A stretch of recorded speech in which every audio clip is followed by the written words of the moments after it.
로마서 14장 19절에서 23절의 말씀입니다. 하나님의 말씀을 봉독합니다. 경청하여 주십시오. 그러므로 우리가 화평의 일과 서로 덕을 세우는 일을 힘쓰나니 음식으로 말미암아 하나님의 사업을 무너지게 하지 말라. 만물이 다 깨끗하되 그리낌으로 먹는 사람에게는 악한 것이라. 고기도 먹지 아니하고 포도주도 마시지 아니하고 무엇이든지 내 형제로 거리끼게 하는 일을 아니함이 아름다우니라. 내게 있는 믿음을 하나님 앞에서 스스로 가지고 있으라. 자기가 옳다 하는 바로 자기를 정죄하지 아니하는 자는 복이 있도다. 의심하고 먹는 자는 정죄되었나니 이는 믿음을 따라 하지 아니하였기 때문이라. 믿음을 따라 하지 아니하는 것은 다 죄니라. 아멘. 이 말씀으로 함께 은혜를 나누겠습니다. 먼저 잠시 기도를 드리겠습니다. 하나님 아버지, 세상에 속한 모든 것들을 주님의 십자가 앞에 내어놓고 오직 주님의 말씀 앞에 씁니다. 주님의 말씀을 간절히 바라는 심령들마다 살아계신 주님의 음성이 들려지게 하여 주옵시고, 주님의 말씀이 역사하는 가운데 무너지고 깨어진 갈라진 우리의 심령이 온전히 회복되어지는 복된 시간 되게 하여 주옵소서. 말씀을 전하는 자나 듣는 자가 성령 안에서 하나 되게 하옵시고, 부족한 사람의 죄와 허물은 십자가 보혈로 덮어주옵시고, 오롯이 주님의 살아계신 음성만이 말씀만이 경험되어지는 복된 시간 되게 하여 주옵소서. 모든 것을 감사드리오며 예수님의 이름으로 기도드립니다. 아멘. 푸시킨의 시 삶이 그대를 속일지라도 라고 하는 시를 제가 여러 번 우리 성도님들께 소개해드렸습니다.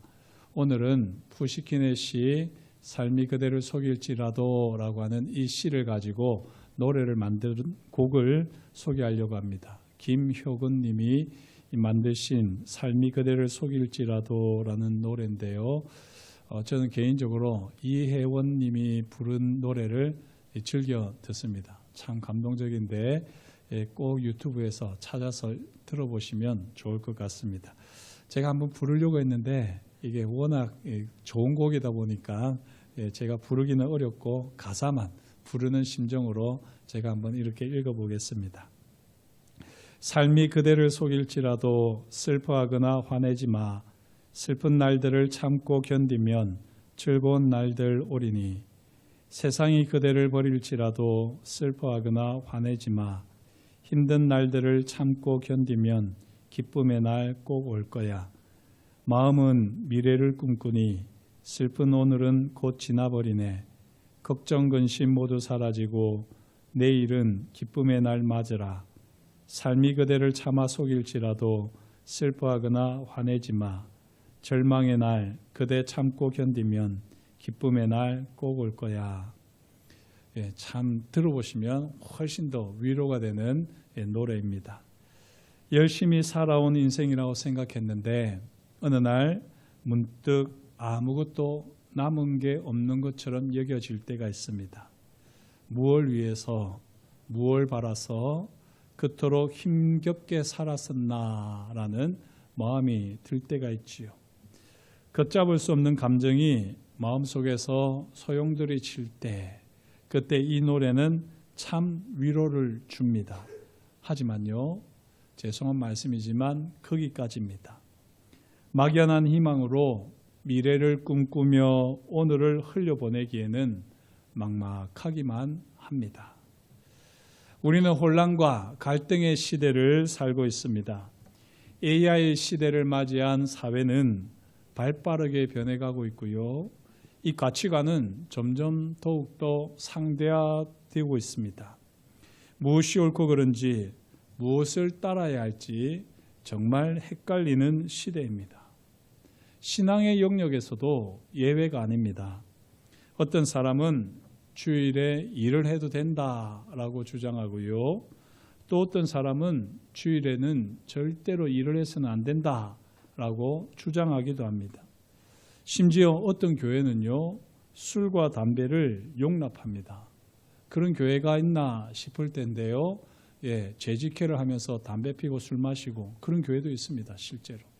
그런 교회가 있는가 하면 어떤 교회는 마치 죽을 죄인으로 몰아가며 단호하게 술과 담배를 금하기도 합니다. 이럴 때 우리가 기준으로 삼아야 할 것은 무엇일까요? 바울은 이와 비슷한 문제를 다루면서 로마서 14장 22절에서 이렇게 말합니다. 내게 있는 믿음을 하나님 앞에서 스스로 가지고 있으라. 자기가 옳다 하는 바로 자기를 정죄하지 아니하는 자는 복이 있도다. 오늘 이 말씀을 통해서 삶이 우리를 속이는 것 같은 혼란스러운 현실 속에서 우리는 믿음에서 나오는 소신이 무엇인지, 그 소신은 어떤 믿음에서 나오는지를 함께 자세히 살펴보고자 합니다. 소신 있는 삶, 과연 무엇일까요? 이 소신이라고 하면 자기 판단에 따라 흔들림 없이 행동하는 태도를 말합니다. 그러나 소신 발언 또 소신 있게 하는 행동은 상황이 달라지면 쉽게 힘을 잃거나 흔들리곤 하지요. 성경이 말하는 소신은 단순한 자기 확신이나 일시적인 소신이 아닙니다. 성경이 말하는 소신은 하나님 앞에서 가지는 믿음에 기반한 확신입니다. 바울은 소신 있는 삶의 전제를 먼저 명확하게 말합니다.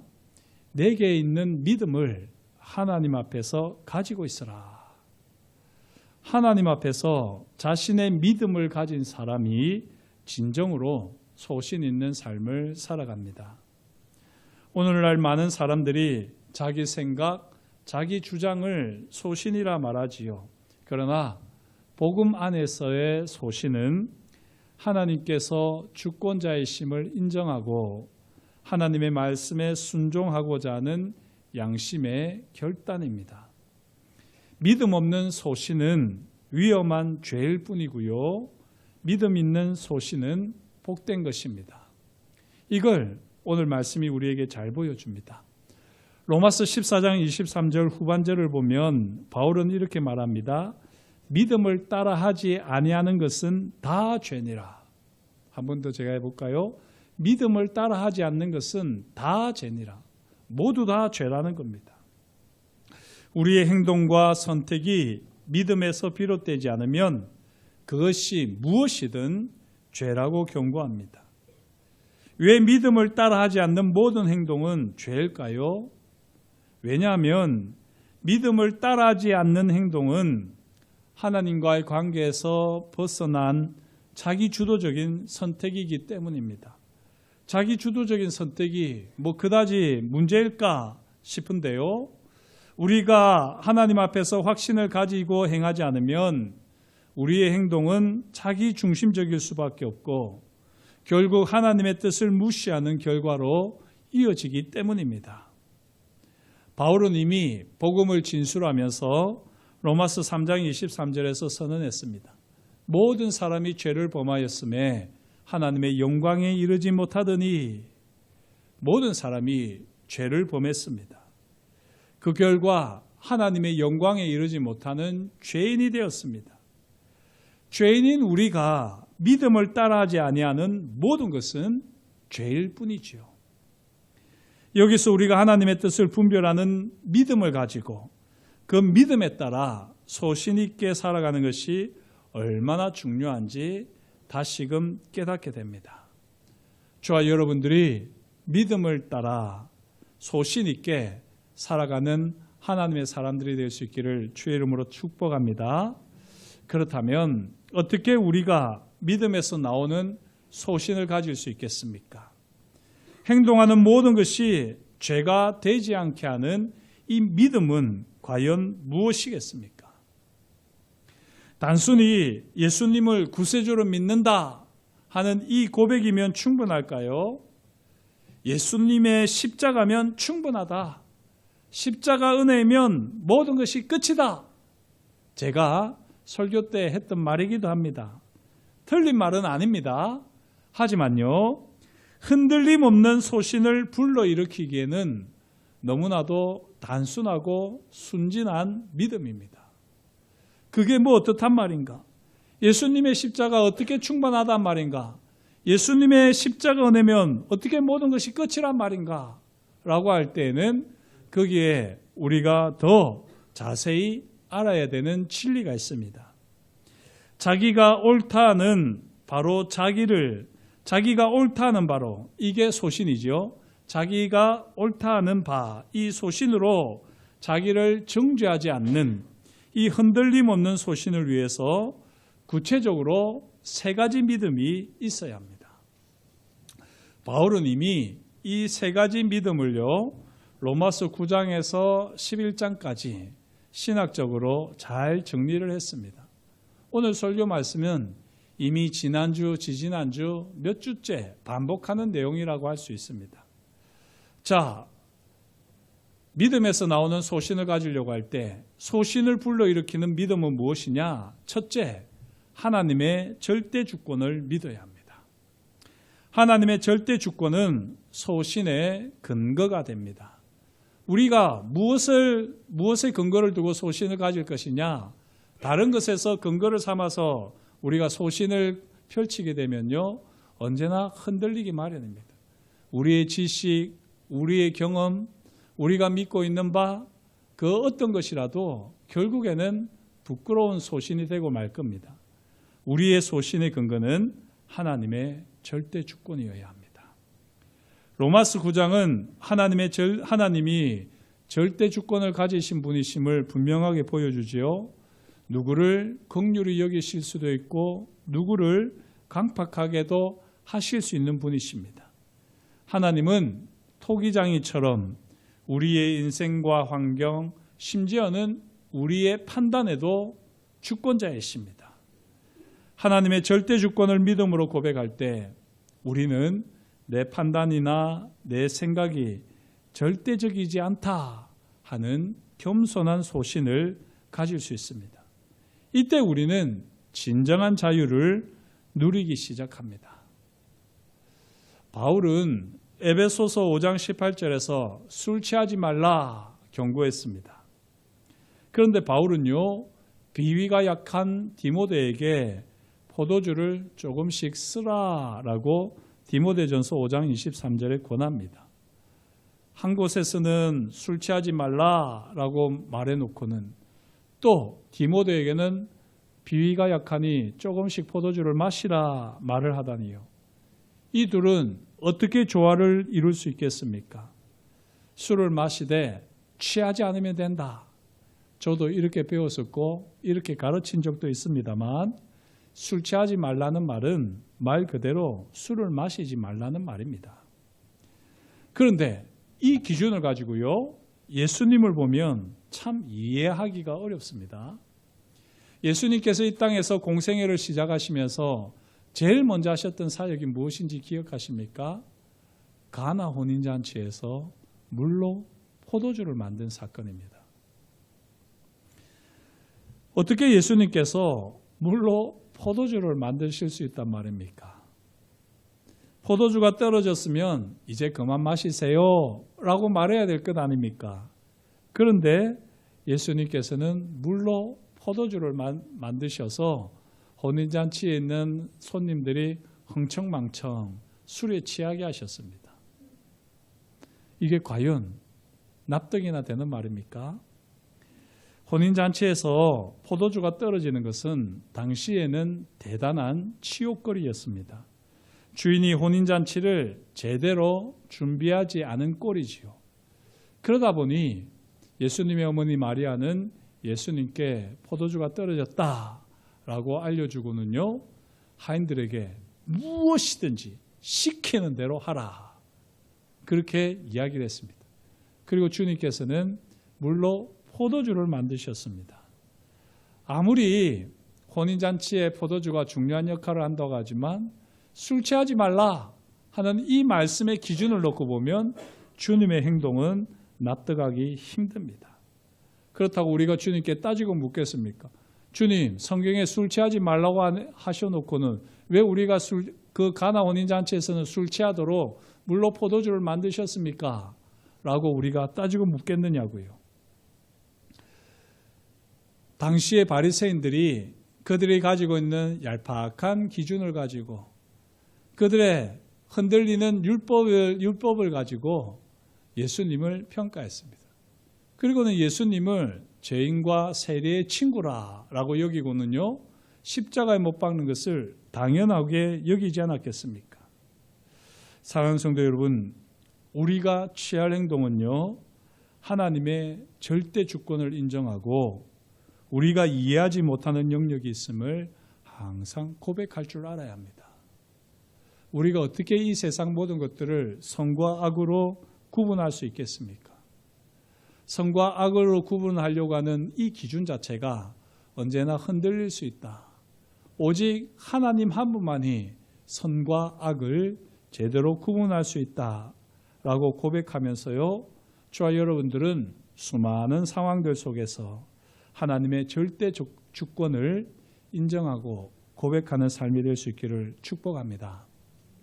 그렇다면 하나님의 절대 주권을 핑계 삼아 아무렇게 살아도 될까요? 나는 모르겠다. 하나님의 절대 주권을 가지고 하나님께서 선과 악을 다스리시지 않겠느냐? 나는 아무 때나 살련다. 그럴까요? 아니라는 것입니다. 우리에게 소신을 불러일으키는 믿음, 두 번째는요, 인간의 책임을 믿어야 합니다. 하나님의 절대 주권을 믿는 만큼 우리는 인간의 책임 또한 믿어야 합니다. 인간의 책임은 우리의 소신이 표현되는 자리입니다. 로마서 10장 13절은 분명하게 말하지요. 누구든지 주의 이름을 부르면 구원을 받는다. 누구든지 구원을 받는다라는 말에서는 하나님의 절대 주권이 가장 잘 드러나 있습니다. 그런데요, 여기서 누구든지 구원을 받도록 하나님께서 절대 주권을 행사하시지는 않습니다. 그죠? 누구든지 주의 이름을 부르면 구원을 받는다는 것입니다. 하나님의 절대 주권 안에서도 사람은 믿고 선택하고 반응해야 하는 책임이 있습니다. 누구든지 구원을 받습니다. 단 주의 이름을 불러야 하는 거죠. 아무 이름이나 부른다고 되는 것이 아니라 내가 잘 아는 이름, 나에게 친숙한 이름을 부르는 것이 아니라 하나님의 절대 주권을 인정하며 예수 그리스도 주의 이름을 불러야 합니다. 믿음에서 나오는 소신도 마찬가지입니다.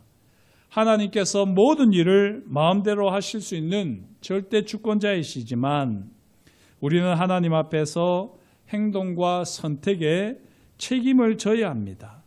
이 사실을 믿고 행동할 때 우리는 소신 있게 행동할 수 있습니다.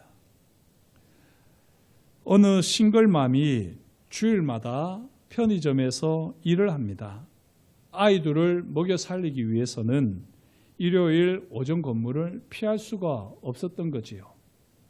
그러나 그녀는 주일날 예배를 드릴 수 없기 때문에 토요일 예배에 참여하든지 새벽 예배를 드리면서 자신이 하나님 앞에서 정직하고 최선을 다해 예배하고 있음을 확신합니다. 그녀는요, 사람들의 판단에 흔들리지 않고 믿음에서 나오는 소신을 따라 하나님 앞에서 자기의 책임을 다하며 실천합니다. 이 여인을 과연 누가 정죄하며 비판할 수 있겠습니까? 우리는 믿음에서 나는 소신을 가지기 위해서 하나님의 절대 주권을 믿고 동시에 또한 인간의 책임을 믿어야 합니다. 그러나 이것으로는 부족하지요. 한 가지 더 우리가 믿어야 할 게 있는데요. 바로 오직 하나님께 영광을 돌리는 믿음이 있어야 합니다. 믿음에서 나오는 소신은 단순히 나의 소신으로 끝날 가능성이 큽니다. 하나님의 절대 주권을 인정하고 인간의 책임도 또한 인정하고 믿는다고 하지만요. 결국에 우리가 하나님께 영광을 돌려드리는 삶이라는 것을 놓쳐버리게 될 때 나의 소신이 될 가능성도 참 많습니다. 우리가 믿는 바가 우리의 소신으로 끝나지 않기 위해서는 반드시 오직 하나님께 영광을 돌려드리는 믿음에서 나오는 소신이어야 합니다. 로마서 11장 36절은 이렇게 선포하지 않습니까? 이는 만물이 주에게서 나오고 주로 말미암고 주에게로 돌아갑니다. 그에게 영광이 세세 있을지어다. 아멘. 바른 소신은요, 하나님께 영광을 돌리는 분명한 목적을 가질 때 완성됩니다. 자기 고집, 자기 명예, 자기 주장이 아니라 하나님을 영화롭게 하기 위한 소신이 진짜 믿음에서 나오는 소신입니다. 한 청년이 친구가 결혼식 사회를 부탁하는데 정중하게 거절했습니다. 정말 친한 친구인데 그 친구의 부탁을 이 청년은 거절할 수밖에 없었습니다. 왜 그런 거 아니? 이 친한 친구가 동성애자예요. 이 동성애자라서 결혼식을 하는데 사회를 봐달라는 것입니다. 하지만 이 청년은 하나님을 믿는 그리스도인이었기 때문에 결혼은 한 남자와 한 여자가 함께 하는 것이다 라고 하는 이 신앙에 위배되는, 저촉되는 이 동성애 결혼을 자기는 도저히 용납할 수가 없었던 것입니다. 그래서 비록 친한 친구이지만 그 친구에게 정중하게 이야기를 하면서요, 나는 내 신앙 윤리상 내 신앙을 따라서 미안하지만 사회를 볼 수는 없겠다라고 하면서 그 친구에게 정중하게 거절했습니다. 그렇다고 해서 그 친구를 판단하거나 정죄하지 않고요, 끝까지 사랑합니다. 이것이 하나님께 영광을 돌리는 믿음에서 나온 소신이 아니겠습니까? 때로는 우리가 사람들의 시선 때문에 또는 인정에 이끌려서 때로는 이 하나님께 영광을 돌려드리는 일에 타협할 때가 참 많습니다. 정말 바울은 이야기했습니다. 자기가 옳다 하는 바로 자기를 정죄하지 아니하는 자는 복이 있도다. 믿음에서 나오는 소신을 가지고 사는 사람은 복이 있다라고 바울은 이야기하고 있습니다. 저와 여러분들이 이 믿음에서 나오는 소신을 가지고 복 있는 사람으로 살아갈 수 있기를 축복합니다. 믿음에서 나오는 소신이 뭐라고요? 첫 번째, 하나님의 절대 주권 앞에서 확신을 가지고 살아가는 사람. 두 번째, 양심의 거리낌 없이 책임 있게 행동하는 사람. 세 번째, 무엇보다도 항상 오직 하나님께 영광을 돌리는 사명과 목적을 가지고 살아가는 사람. 이 사람이 복된 사람, 복 있는 사람입니다. 이 사람이 누리는 복은 자기 뜻대로 살며 누리는 자기만의 자유일 수 없습니다. 하나님의 뜻에 순종하면서 내면의 평안을 누리는, 그래서 다른 사람에게까지 평안을 흘려보내는 참 자유를 누리는 사람입니다. 오늘 말씀을 보면요, 이와 같이 복된 사람이 함께하는 자리에는 4가지 특징이 있다라고 바울은 이야기합니다. 오늘 말씀을 얼핏 보면 3가지 특징처럼 보이는데요, 바울은 19절에 그러므로 우리가 화평의 일과 서로 덕을 세우는 일을 힘쓰나니 라고 이야기하고, 21절에 뒷부분에 내 형제로 거리끼게 하는 일을 아니함이 아름다우니라 라고 해서 3가지 일을 언급하는 것 같습니다. 그런데요, 이 21절 내 형제로 거리끼게 하는 일을 아니함이 아름다우니라 할 때 이 거리끼게 하는 일은 한 가지처럼 보이지만 헬라어 성경을 보게 되면 2 단어가 함께 사용됩니다. 넘어지게 하다라는 동사가 사용되고요, 또 약하게 하다라고 하는 동사가 사용되었습니다. 넘어지게 하고 약하게 하는 것, 이게 바로 거리끼게 하는 일입니다. 다시 말씀드리면요, 복된 사람이 함께하는 자리에 나타나는 특징은 4가지라고 할 수 있는데요, 첫째, 서로 화평의 일에 힘씁니다. 둘째, 서로 덕을 세우는 일에 힘씁니다. 셋째, 형제로 넘어지지 않게 합니다. 넷째, 형제로 약해지지 않게 합니다. 이 4가지 특징을 꼽히우는 복된 사람들을 통해서 교회는 아름다운 공동체로 세워져 나갑니다. 우리가 믿음에서 나오는 소신을 가지고 살아간다면요, 그 소신을 가지고 다른 사람들을 비판하고 정죄하고 화평과 반대되는 일을 하고 덕을 세우는 일을 하는 일과 반대되게 하고 형제를 넘어지게 하고 약하게 하는 그런 일을 하는 것은 결코 믿음에서 나오는 소신이 아닙니다. 우리가 믿음에서 나오는 소신을 가지고 복된 삶을 살아내는 그리스도인일진데 이 네 가지 특징을 통해서 아름다운 공동체를 이루어갈 수 있기를 소망합니다. 우리 신부교회는요, 믿음에서 나오는 소신을 가진 이런 복된 사람들로 넘쳐나서 매일매일 날마다 아름다운 공동체로 거듭나게 될 줄 믿습니다. 기도하겠습니다. 하나님 아버지, 오늘도 주님께서 우리에게 말씀하여 주시니 감사합니다. 내 판단이 아닌 하나님의 절대 주권을 신뢰하게 하옵소서. 내게 있는 자유가 아니라 하나님의 말씀에 순종하는 책임감을 가지게 하옵소서. 내 영광이 아닌 오직 하나님께 영광을 돌려드리는 삶이 되게 하옵소서. 그리고 이 믿음에서 소신을 품게 하시고 나를 정죄하지 않는 아름다운 복된 인생이 되게 하옵소서.